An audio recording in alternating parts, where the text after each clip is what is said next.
Italian Wine Podcast. Chin Chin with Italian wine people.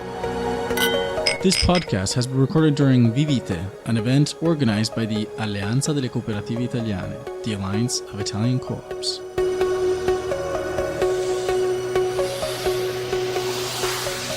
Hello, this is the Italian Wine Podcast with me, Monty Waldin. Today I'm with Ermanno MuRari. Ermanno is an agronomist from the Vivai Cooperativi Rauscedo in the Friuli region of northeast Italy. Ermanno, welcome. Thank you. Welcome to you. Now, before we start on what you're doing now, how did you begin your career in wine and how did you become a researcher and a scientist? So, I'm an agronomist and I study in agriculture. So, research is very important for me because it's the soil of our field. I work with Vivai Cooperativi Rauscedo, and it's particular because Vivai Cooperativi Rauscedo is a nursery. We produce plants. And so when you say plants, you mean vines grafted onto rootstocks? Yes, we produce plants for all over the world. We produce the variety of Greece, like Ageo. We produce the variety for Spain, like Tempranillo. But it's not enough. It's not enough because we see that the weather is changed. We see the climate is changed. We see that all people that drink wine are changed. So, for example, a few years ago, in Italy we say vino biologico, organic wine, was not a lot. Now in Italy, organic wine and organic grape is about 15%. So our research now is in this direction. Now we have 10 varieties that we have obtained in easy methods with a marriage.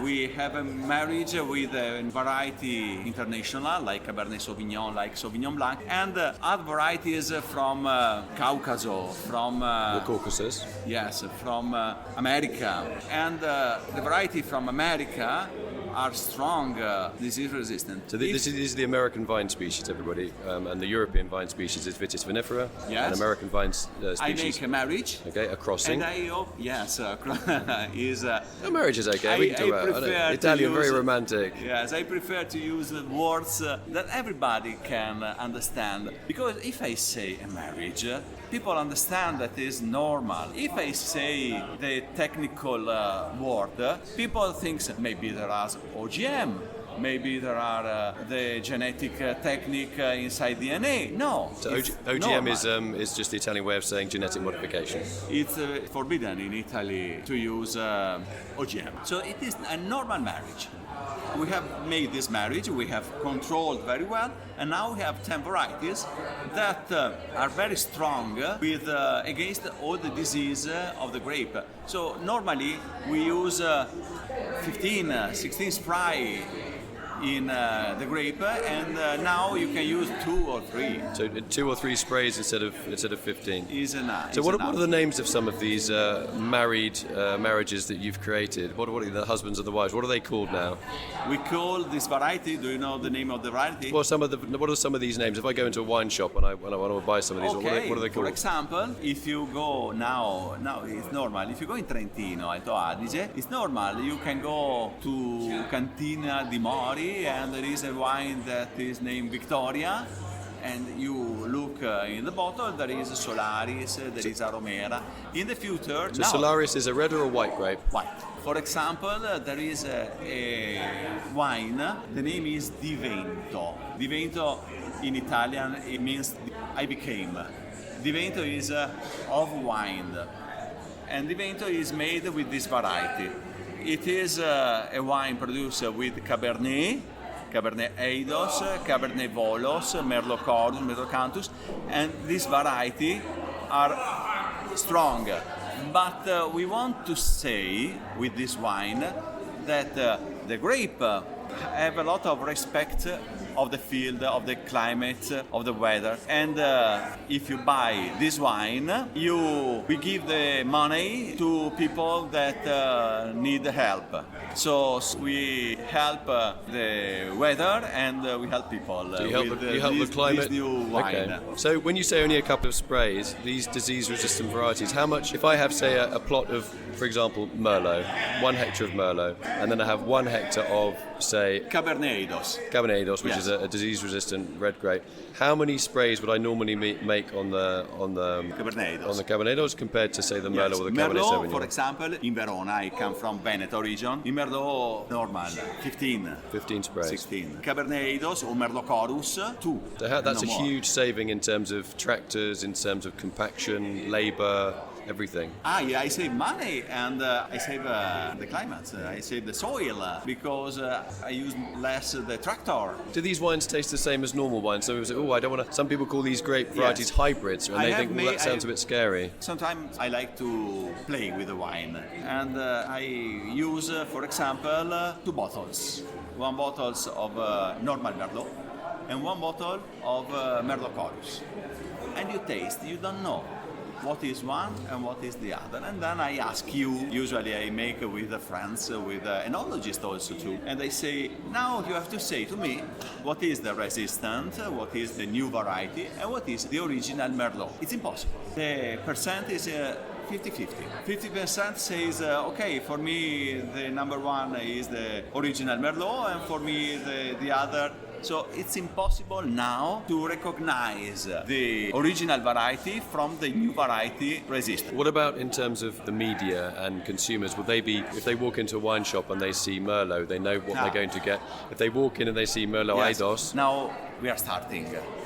So it's very difficult to find this grape because in Italy you can, in Veneto region for example, you can use this variety from October 2015. So the first vineyards we have made in April of 2015.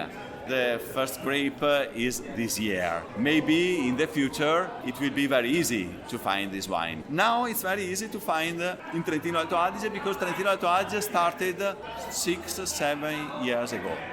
So in that region it's easy to find. In Veneto region you will find this wine in about 3-4 years. Okay, you probably don't know this, but I've been writing about organic wine for quite a long time, about 20 years. And I do think if there's a choice between, say, genetically modifying a Cabernet Sauvignon or creating what is called a hybrid, and it's not a very nice word, but creating a marriage between 2 different varieties that convey resistance to that variety, it really makes so much sense. You're burning, as you said, less tractor fuel, there's less compaction, less pollution, labour, there's still work to do in the vineyard. Yes. And you make a really good quality wine. I can't see why people can't accept that really is such a great way forward. No, people will accept it.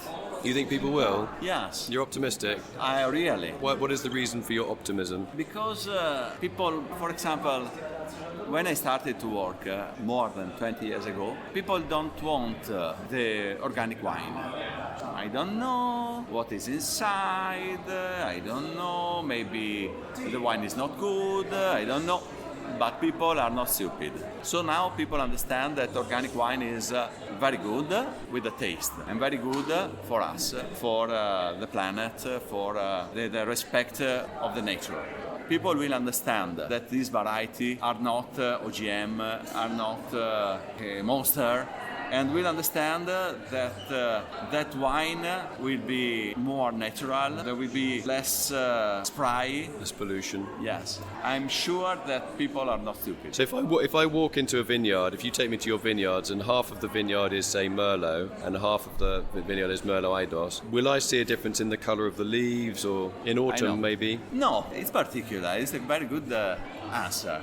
Question, sorry. Question, excuse me. You're going to give me the very good answer. Yeah, very good question. Because I saw this. If I make, though the color of the leaves is the same, the design of the leaves is the same, but I saw this. If normally I use 15 times of spray, this spray goes into the leaves and the plant are not very happy. It's easy to find the plants that after the spray grow up slowly. So a little bit weaker. Because the spray, like copper, go inside in the deep part of the leaves, and the plant Suffers. grow up not very fast. I saw that this plant looks more happy because with 2 or 3 spray they can grow up with no problems. The plant seems more green. So what you're saying is every time we spray a vineyard, it normally takes the vine a couple of days to recover from the shock. Yes, it's normal. So if you're spraying them 15 times a year, that's maybe 45 days yes. when they're not really working as hard as they could be working. Whereas It's normal. So it's normal. We use copper to reduce the energy of the plants. I say, if you have too much energy, maybe you have put too much food to the plants. too much fertilizer. It's not good. So you have to use the copper to reduce the energy. That's a waste of time. You're creating a problem and then having to deal with the You have problem two problems. that you've created and yourself. You spend money 2 times. The first time because you have give too much food to the plants, nutrients. And the second time you see that the plant is too vigorous and you have to use copper to reduce the vigor of the plant. So if you use this variety, be careful. Don't give too much nutrients to the plants. And then you will see that the energy is enough to grow up the plants and the grape. And then you haven't to use too much copper to reduce the variety. Do you grow your own vegetables? I have a vineyard. A vineyard? Yes, I have a vineyard.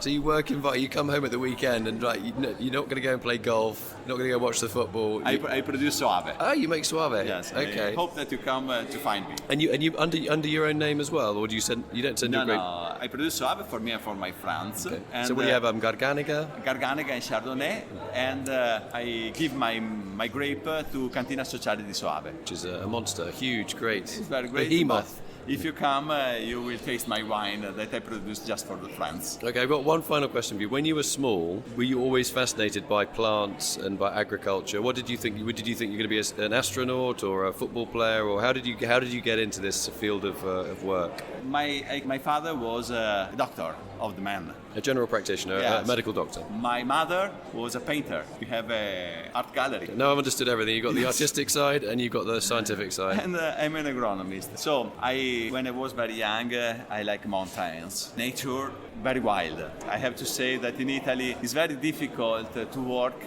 in mountains, in forest works. But my family had these vineyards since I was young. And I like to stay in the fields, to stay in the nature. And so I decided to work in agriculture and the vineyards. So which village are your vineyards in Soave? 2 kilometers from Soave is Colognola ai Colli. It's a very nice terroir. Yes, very nice. Soave is very nice because you can see the volcanic soil, and near the volcanic soil you can see the soil that comes from the sea. So it's not basalt though, no? There is basaltic. But in the middle of basaltic soil, there is a museum. And in this museum, there is, we are in Verona, 150 kilometers from the sea. In this museum, as I told you before, you can see a fish, a big fish. The bones of this big fish that remember us that a lot of time ago, there was the sea. Here you can find the soil that comes from the sea and the soil that comes from the volcano.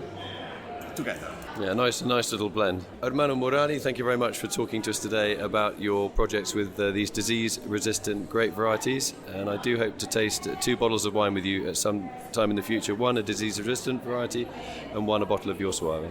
Nice to meet you. Thank you. I hope to see you in Soave. You will. Thanks a lot. Thanks for coming in. Bye.